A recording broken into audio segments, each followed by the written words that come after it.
Well, new developments in the case of NSA leaker Edward Snowden. Several lawmakers in Iceland have introduced a proposal that would grant him automatic citizenship, allowing him to travel there. Right now, Snowden is believed to be stuck at the Moscow airport.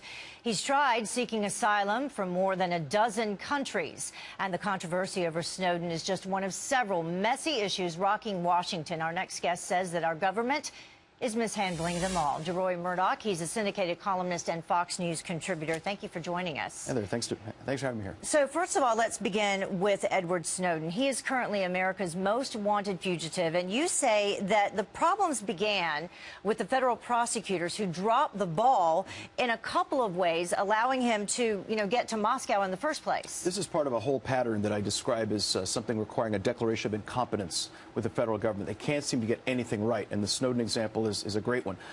His name, according to Hong Kong officials on their records, is Edward Joseph Snowden. So you'd think the Department of Justice would be able to keep this under control and present proper paperwork. Well, their paperwork says Edward James Snowden and Edward J. Snowden.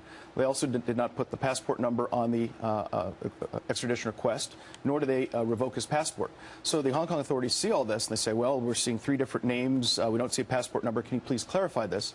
So Hong Kong's Justice Secretary, whose name is an interesting name, it's Rimsky Yuan, contacted the Department of Justice all the way up until when he got onto the airplane and said, we need clarification. What is this guy's name? What's his passport number? According to the Hong Kong authorities, they didn't get any response. DOJ didn't reply.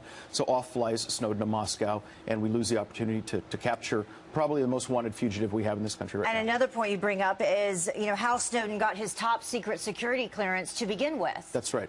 There's a group called USIS that contracts with the federal government to do security checks on people. They're supposed to do one initial check and then go back and do a second check and make sure they didn't miss anything. Well, according to news reports, 50% of the cases, USIS just did the first check and not the secondary check. And I don't know if Snowden got through that very, very loose net, but it's possible. But 50% of the double checks they're supposed to do, they didn't do, and they told the federal government that they did. All right, so let's move beyond Snowden now, and let's talk about Obamacare, with part of it now being delayed, the employer mandate being delayed for 1 year. Correct. You say we've had 3 years of rehearsal of this. Why aren't we getting it right yet? The Obama administration has had 3 years to get this together, and now on Tuesday, just before the 4th of July break, we suddenly hear, oh, okay, we're going to push back the employer mandate for a year, conveniently enough, just past the midterm elections. It turns out to be completely unwieldy. This is a 2,801-page piece of legislation, and now we're finding it's so difficult that the employers say they can't handle this, so they're getting a delay on it. Then it turns out the exchanges that are supposed to be unveiled across the states, 34 states, according to the Government Accountability Office, are 85% behind, or 85% of the steps they need to take October 1st. So they're going to have a very, very busy summer trying to get this in place. I don't think it's going to happen. And the costs are going out of control. We're finding out, for example, that if you are a 25-year-old non-smoking male in California, your insurance rates are going to go up between 100 and 123%, and it could triple if you're a non-smoking male 40 years old in Virginia. All right. DeRoy Murdoch, thank you so much for joining us. We appreciate it, as always.